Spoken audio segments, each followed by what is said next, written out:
RCP Notícias.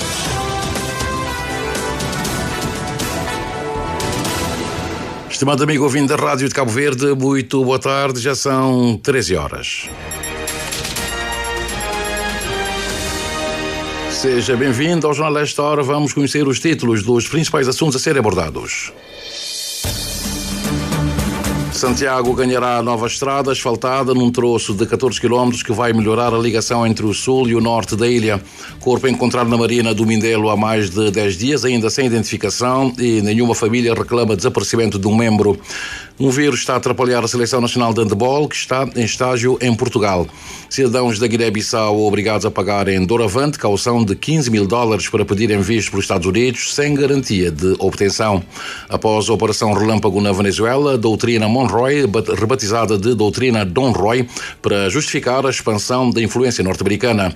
Israel reconhece um novo país e não é a Palestina.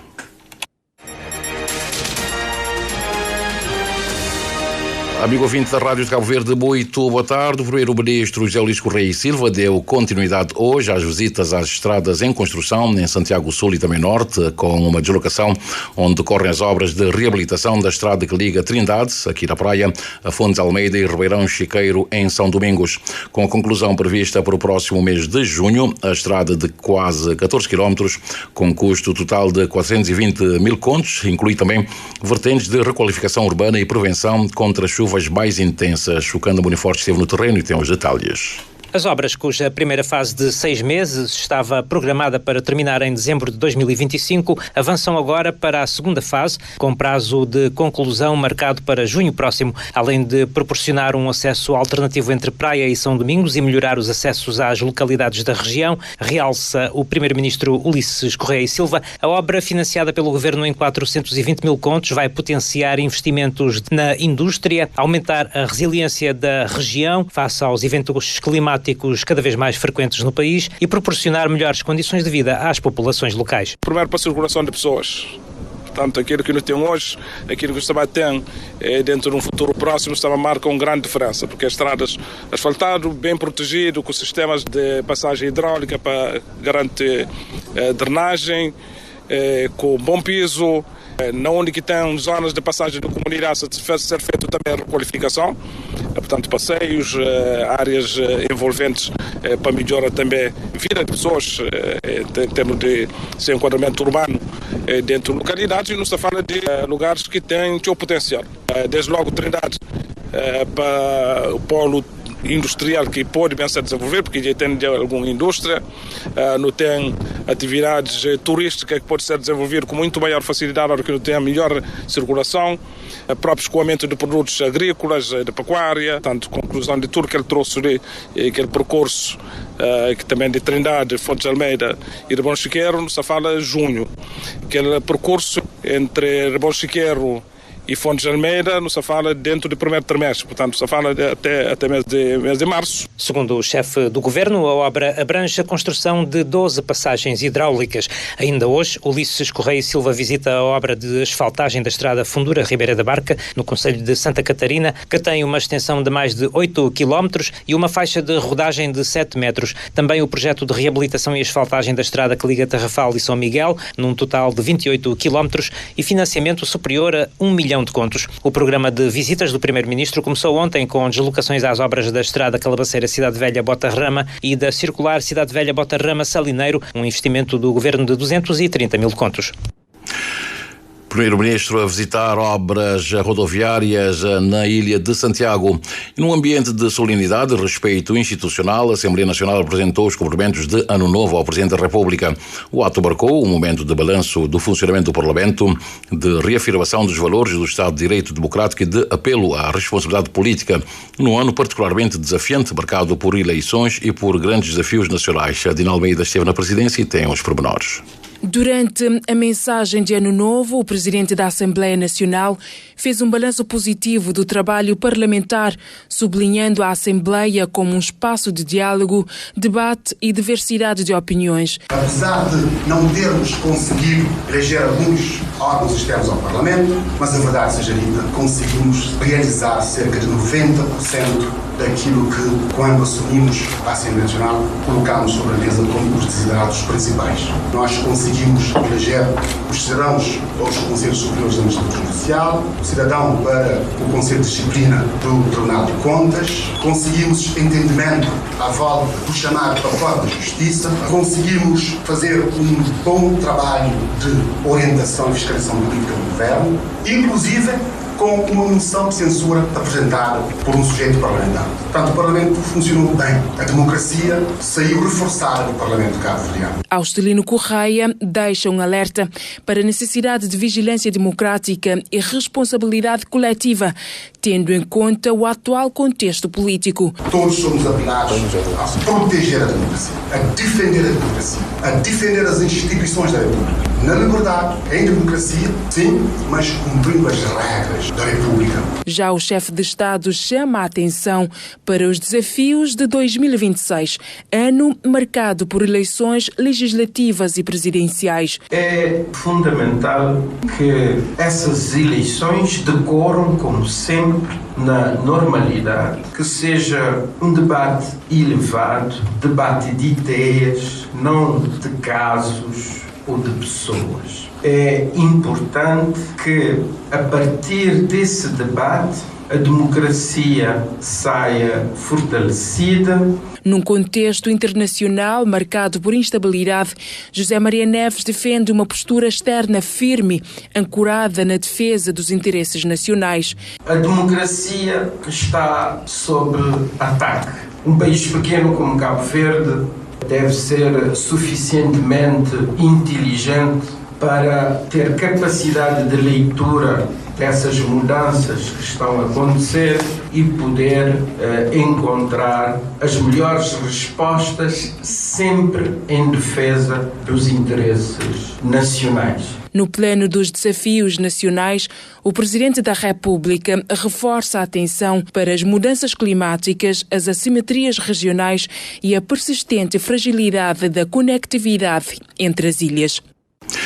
E a Polícia Judiciária em São Vicente até hoje não foi contactado por nenhum familiar do cidadão encontrado morto na Marina do Mindelo no passado dia 31 de dezembro.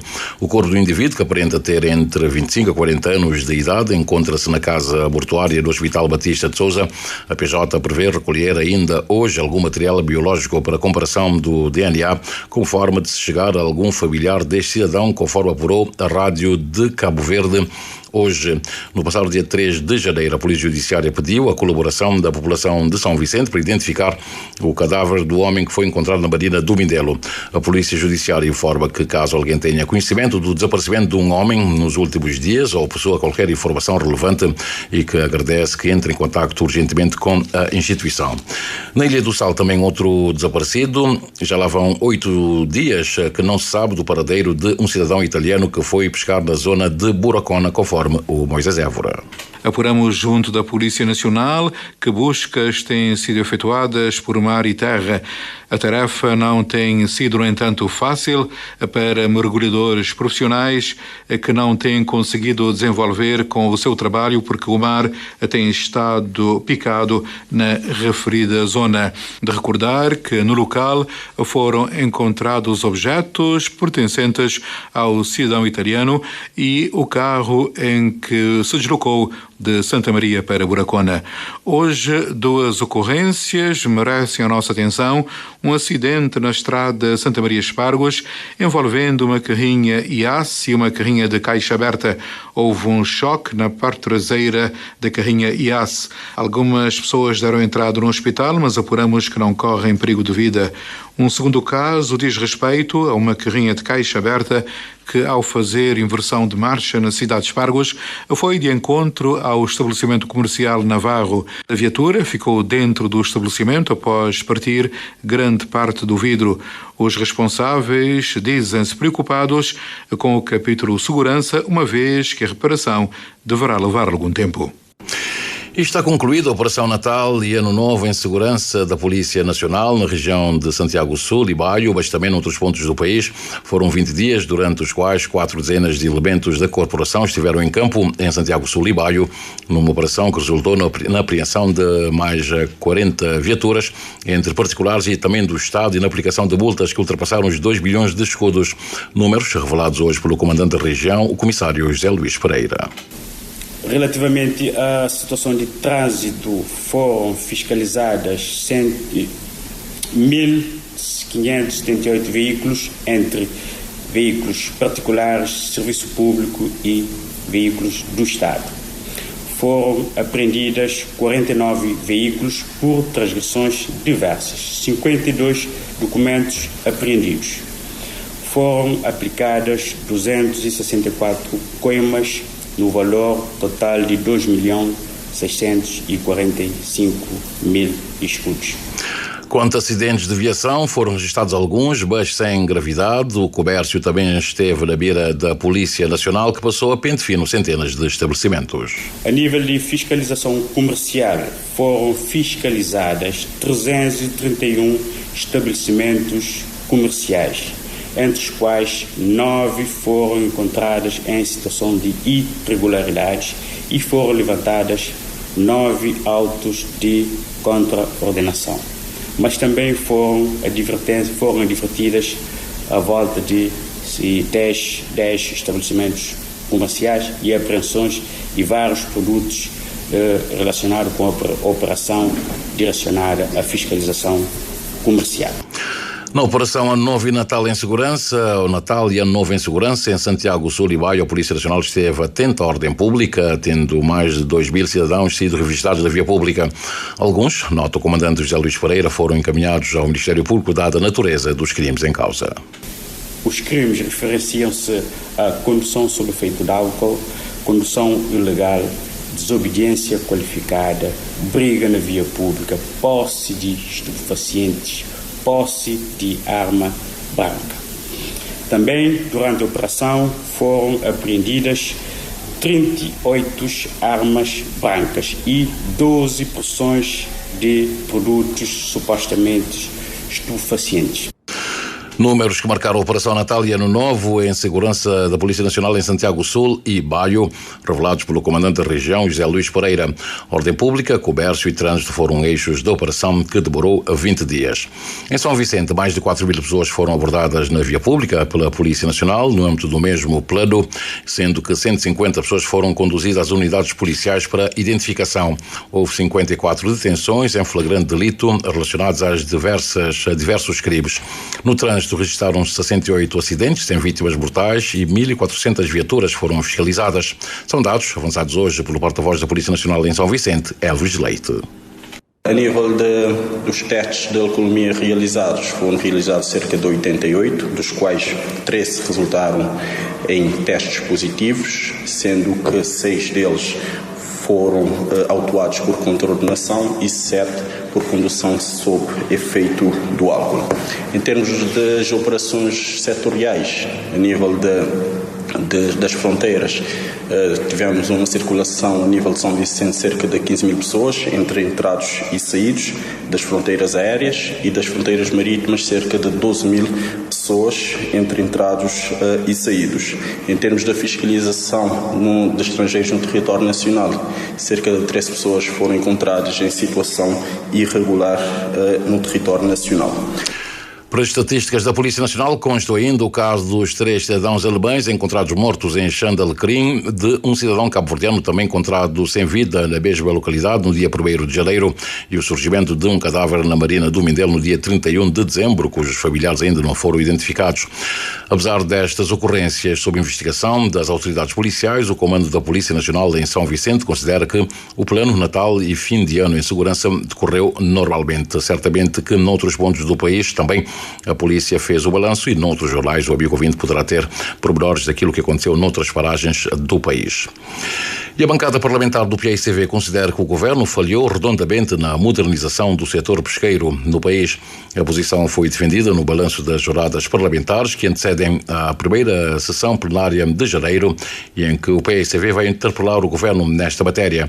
O PAICV vai também debater no Parlamento o que considera caos no setor dos transportes com impacto económico na vida das pessoas. Abílio Lopes dos Santos esteve na conferência de imprensa. A bancada parlamentar do PAICV considera que os resultados a nível da Política Nacional das Pescas são claramente negativos e o governo não conseguiu, conforme a vice-presidente da bancada, Adélcia Almeida, promover a transição da pesca artesanal para semi-industrial. Não houve melhorias das condições de trabalho, não houve o aumento do rendimento dos atores que atuam na área e o governo falhou redondamente na modernização da atividade pesqueira.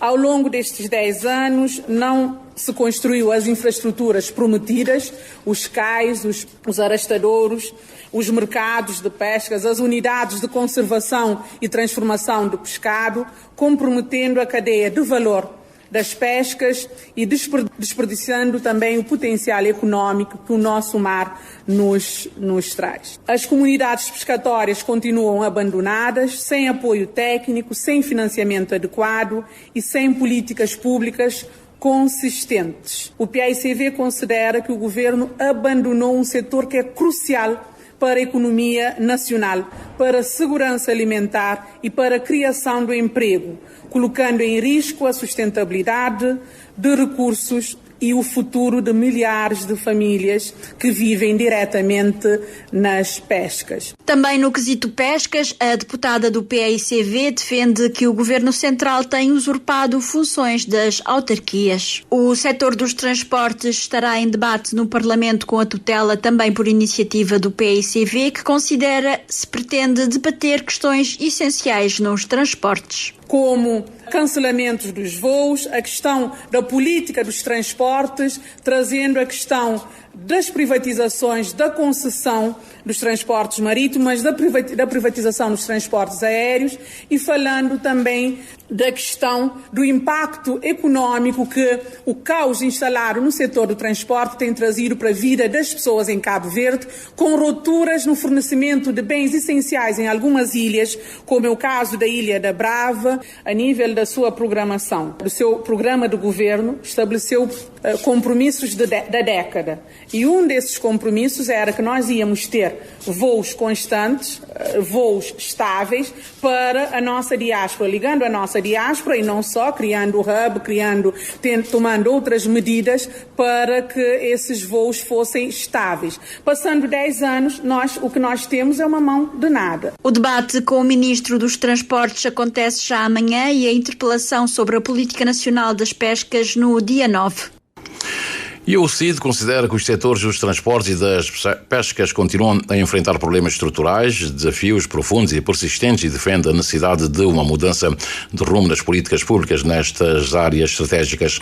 A posição foi manifestada em conferência de imprensa hoje, na divisão da primeira sessão plenária deste ano, sessão que começa amanhã e decorre até o próximo dia 9, conforme a Patrícia Martins.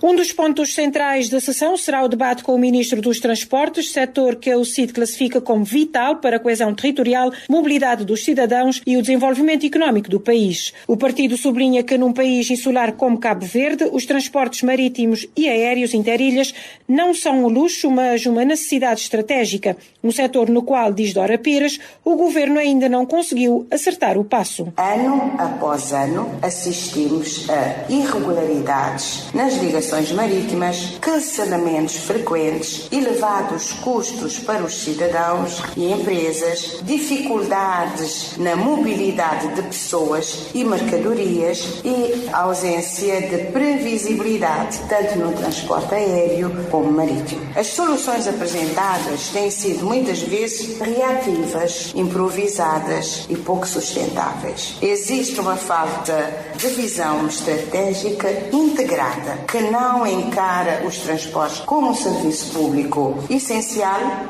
No transporte marítimo de cabotagem persistem problemas de frota, de gestão, manutenção, organização das rotas. No transporte aéreo continuam as incertezas quanto à estabilidade, à regularidade e aos custos de ligações interaéreas. Tudo isso tem impactos diretos na vida dos cidadãos, na atividade empresarial, no turismo interno, no escoamento dos produtos, na competitividade das ilhas menos centrais. No que toca às pescas, a UCIT considera ser um dos pilares económicos e sociais, mas que continua aquém do seu potencial. Diz Dora Pires que ainda não se conseguiu estruturar um setor das pescas forte, resiliente e competitivo, capaz de gerar valor acrescentado, reduzir a dependência externa e criar postos de trabalho estáveis e bem remunerados. Ao longo dos anos, o Governo tem optado de forma recorrente por apostar fortemente em acordos de pesca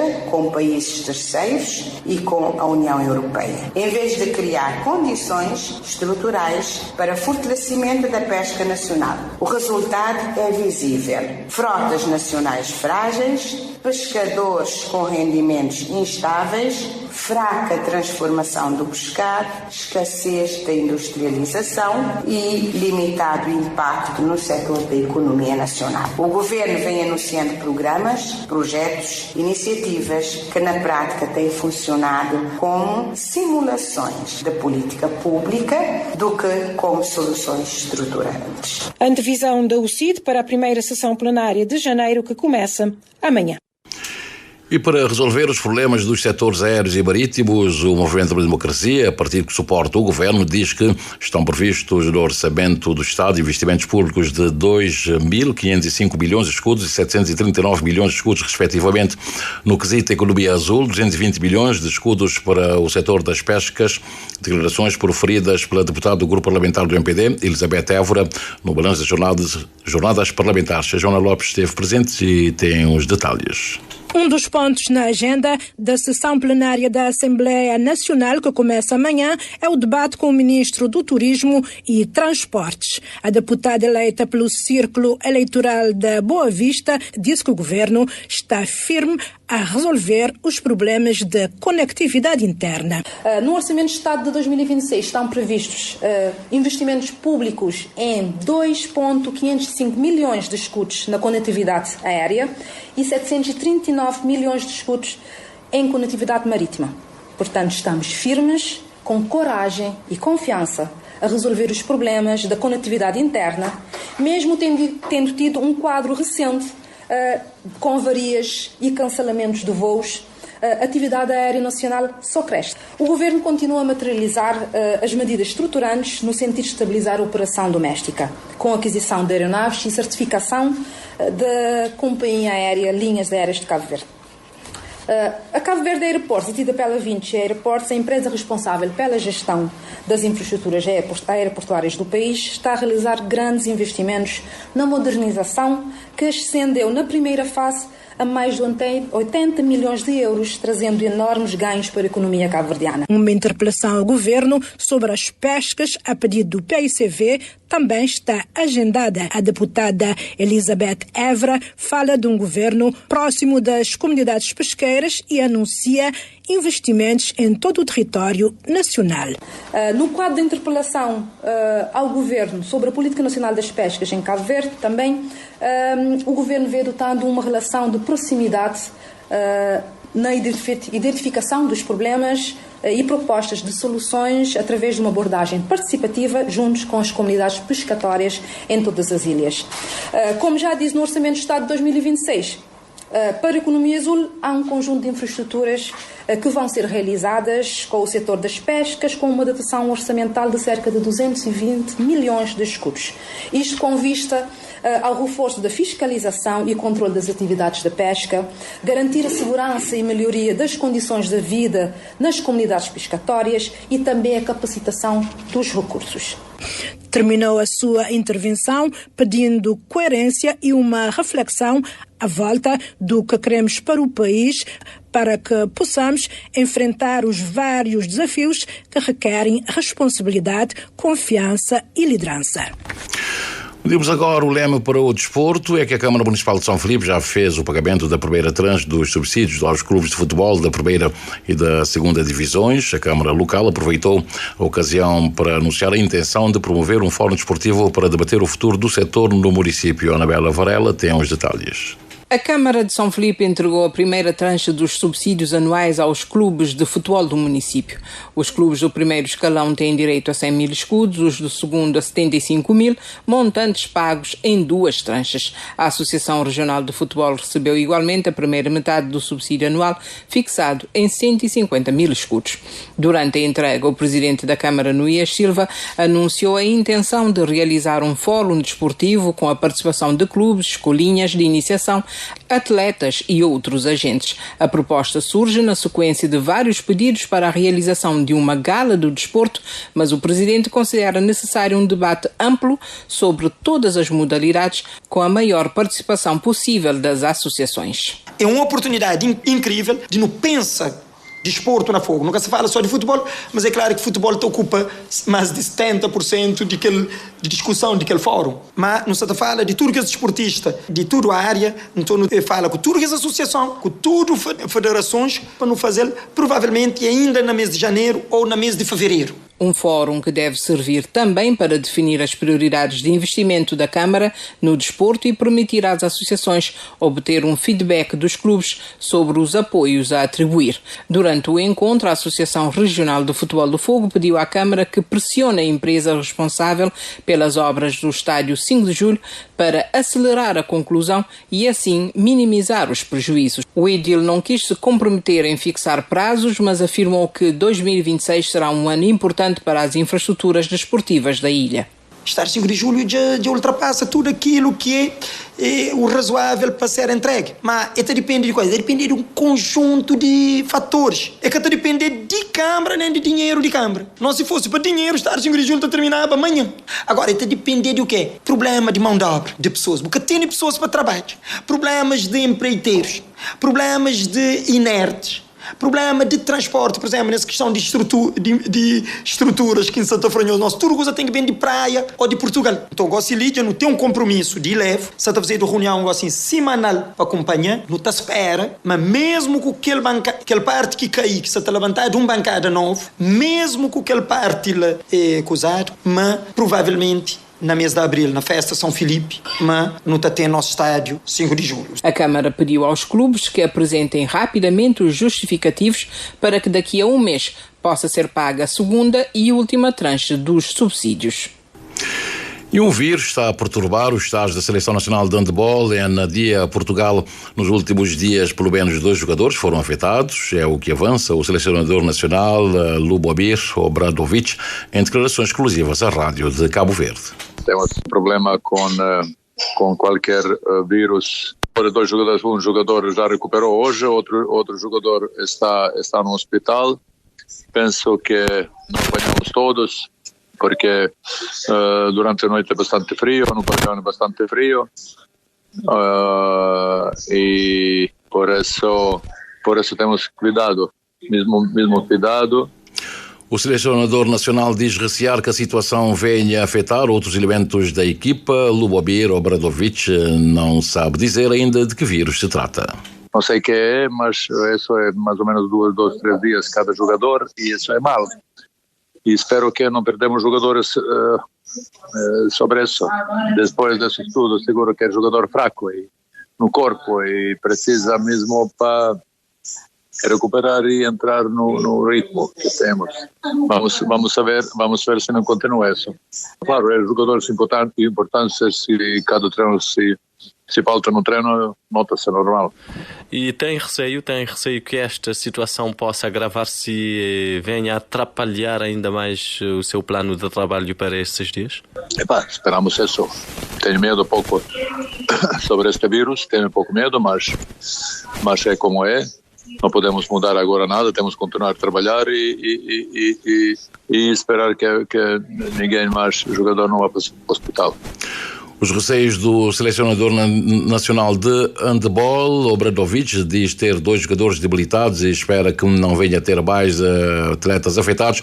Já no próximo domingo, a seleção realiza o primeiro de 2 jogos de treino com a seleção angolana, que também estagia em Portugal.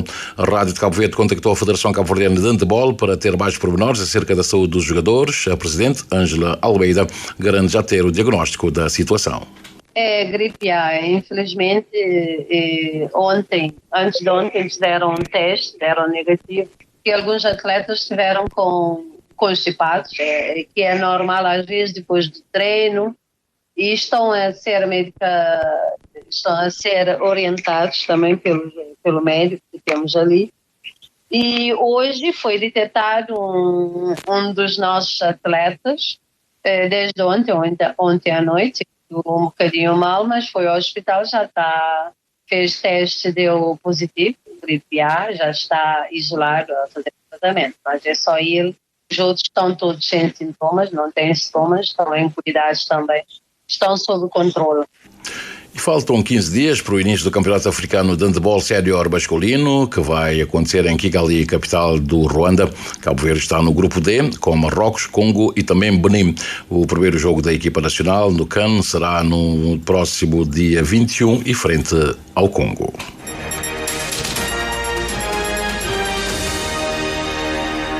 Ultrapassamos já o Equador da hora 13, já são 13 horas mais 30 minutos e 31 segundos. O segundo mandato do presidente norte-americano Donald Trump está a ficar marcado por uma série de avisos dirigidos a países considerados estratégicos para Washington. Após uma operação relâmpago na Venezuela, Trump voltou a invocar a doutrina Monroe, agora rebatizada de doutrina Don Roy, para justificar a expansão da influência norte-americana. E alguns países e regiões já foram avisados pelo líder norte-americano. Trump afirmou que os Estados Unidos precisam da Groenlândia por razões de segurança nacional, apontando a presença de navios russos e chineses na região. A ilha, rica em minerais de terras raras e estrategicamente localizada no Ártico, pertence ao reino da Dinamarca. O primeiro-ministro da região rejeitou a ideia de controle norte-americano, classificando-a como uma fantasia. Poucas horas após a ação na Venezuela, Trump deixou um aviso direto ao presidente da Colômbia, Gustavo Petro, acusando-o de permitir a expansão do narcotráfico. Washington já impôs sanções à Colômbia, apesar do país ser historicamente um aliado-chave dos Estados Unidos na luta contra a droga. Ainda nas Américas, Donald Trump voltou a acusar o México de não travar o tráfico de droga e a imigração ilegal, afirmando que os cartéis são muito fortes e que será necessário agir. A presidente mexicana rejeitou qualquer possibilidade de intervenção militar norte-americana no país. O presidente norte-americano considerou que Cuba está prestes a cair, o regime cubano está prestes a cair e que não será necessário uma ação militar. A ilha enfrenta as dificuldades económicas agravadas pela perda do apoio da Venezuela, num contexto em que Washington mantém sanções há várias décadas. No Médio Oriente, perante protestos em massa no Irão, Donald Trump avisou que os Estados Unidos poderão agir com muita dureza se continuarem a morrer manifestantes. O tema foi central numa recente reunião com o primeiro-ministro de Israel, Benjamin Netanyahu, num contexto de tensão após ataques a instalações nucleares iranianas. No nosso continente, o presidente norte-americano tem demonstrado alguma preocupação com a Nigéria, onde o Estado Islâmico parece estar bastante ativo. E face aos acontecimentos na Venezuela, o governo de Cabo Verde, num comunicado, diz que acompanha com grande preocupação os recentes desenvolvimentos no país. Sem nenhuma referência à captura de Nicolás Maduro, um comunicado emitido ontem à tarde pelo Ministério dos Negócios Estrangeiros reafirma o compromisso inabalável do governo com os princípios fundamentais do direito internacional consagrados na Carta das Nações Unidas e, ao mesmo tempo, reitera solidariedade com o povo venezuelano, que é quem mais sofre com a existência de regimes autoritários com instabilidade política e a precariedade económica e também a social. E o governo norte-americano acrescentou 7 países, dentre os quais a Guiné-Bissau, à lista de países cujos cidadãos precisam pagar uma caução de $15 mil para se candidatarem a um visto de entrada nos Estados Unidos da América. O Departamento de Estado norte-americano acrescentou, na passada semana, o Botsuana, Butão, Guiné-Bissau, Guiné-Conakry, Namíbia, a República Centro-Africana e também o Turcomenistão à lista de países cujos cidadãos têm de pagar uma caução de $15 mil para se candidatarem a um visto de entrada no país. Esta medida medida que entrou em vigor no dia 1º de janeiro está agora aplicada a 13 nações, na sua larga maioria africanas. Esta é a mais recente iniciativa da administração do presidente norte-americano, Donald Trump, para apertar os requisitos de entrada nos Estados Unidos da América, que incluem a obrigatoriedade de cidadãos de todos os países sujeitos a visto comparecerem a entrevistas presenciais. O pagamento da caução não garante a concessão do visto, mas o montante será reembolsado caso o visto seja recusado ou quando o titular do visto demonstre que cumpriu os respectivos termos. Por outro lado, a administração norte-americana tem aumentado também a lista de países sujeitos à proibição total ou parcial de viagens, sendo que nesta última categoria se encontra Angola. O ministro dos Negócios Estrangeiros de Israel chegou na manhã de hoje à capital da autoproclamada República da Somalilândia. O governante israelita foi recebido no aeroporto por autoridades governamentais da Somalilândia e disse o Ministério da Informação deste território que a Somália considera pertencer a ela. Esta visita oficial, a primeira do género, ocorre cerca de 10 dias após o reconhecimento do Estado da Somalilândia por Israel, o único reconhecimento deste tipo no mundo. Já temos 13 horas mais 35 minutos, sensivelmente, fim de dia neste jornal, não sem antes vermos como é que está o movimento aéreo e marítimo no arquipélago. Vou aqui atualizar o dispositivo para poder partilhar com o amigo ouvinte aquilo que está a acontecer nos céus do país neste momento. Temos uma aeronave da TACV que partiu da Ilha do Sal, está prestes a aterrar neste momento no aeroporto de Rabil, na Boa Vista. Em São Vicente está em movimento um outro aparelho, da Global, ao serviço da TACV, Linhas Aéreas Cabo Verde ou da CV Sky, que está neste momento em operação e vai partir e vem em direção ao aeroporto da Praia. É expectável então que dentro de sensivelmente 50 minutos este aparelho esteja no aeroporto da Praia. Para a Ilha do Sal vai chegar daqui a pouco, por volta das 14 horas, um aparelho da Luxair partiu de Dakar, Senegal, e deve aterrar por volta das 14 horas, mais 2 minutos da Ilha do Sal. De resto, o que temos são aeronaves que vão para o Sal e para Boa Vista, no transporte de turistas. Não vejo nenhuma outra informação relevante aqui para partilhar com o amigo ouvinte em relação ao movimento interno. Pela via marítima, a navegar neste momento não temos nenhum ferry. O Criolla está no Porto Furna, na Ilha Brava, o Praia da Guarda está no Vale dos Cavaleiros e o Liberdade está aqui no Porto da Praia. Os demais estão amarrados neste momento no Porto Grande, em São Vicente. Falemos agora do movimento das marés, bem como que nos diz as tabelas solunares em relação aos melhores momentos para a pesca, por além de outras informações. Para esta terça-feira, 6 de janeiro, dia de Reis, o sol despontou às 7 horas 1 minuto mais 16 segundos e o pôr do sol será às 18 horas 18 minutos mais 30 segundos. A lua está na fase gibosa minguante, sai pelo leste quando forem 21 horas mais 38 minutos. A primeira baixa-mar do dia aconteceu às 2 horas e 26 minutos e a seguinte será daqui a pouco às 14 mais 21 minutos. E a primeira pré-bar aconteceu às 8 horas e 35 minutos e a seguinte será às 20 horas mais 53 minutos. Os dados apontam que hoje não é um bom dia para pescar. Amanhã, quarta-feira, a primeira baixa-mar será às 3 horas e 9 minutos e a seguinte acontece às 15 horas mais 4 minutos. E a primeira pré-bar amanhã será às 9 horas e 19 minutos e a seguinte acontece à noite às 21 mais 38 minutos. E os dados apontam que amanhã não será um bom dia para pescar, será um dia regular para pescar, sendo os melhores momentos das 2 horas e 59 minutos até às 4 e 59, ou então das 15 horas e 26 minutos até às 17 horas e 26 minutos. E quando temos 13 horas mais 37 minutos e meio, fim de linha, vamos repor os títulos dos principais assuntos abordados neste jornal.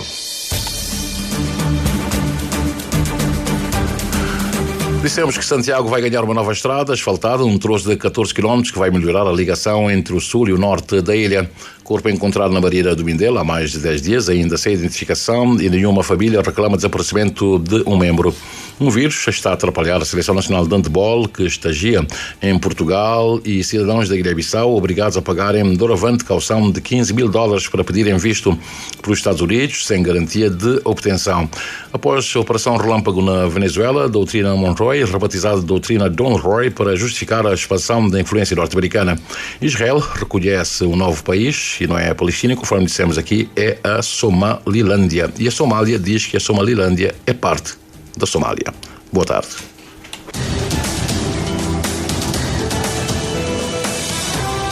Mais informações em www.rtc.cv e na aplicação RTC Mobile. RCV, o rigor da notícia e o melhor da informação a cada hora.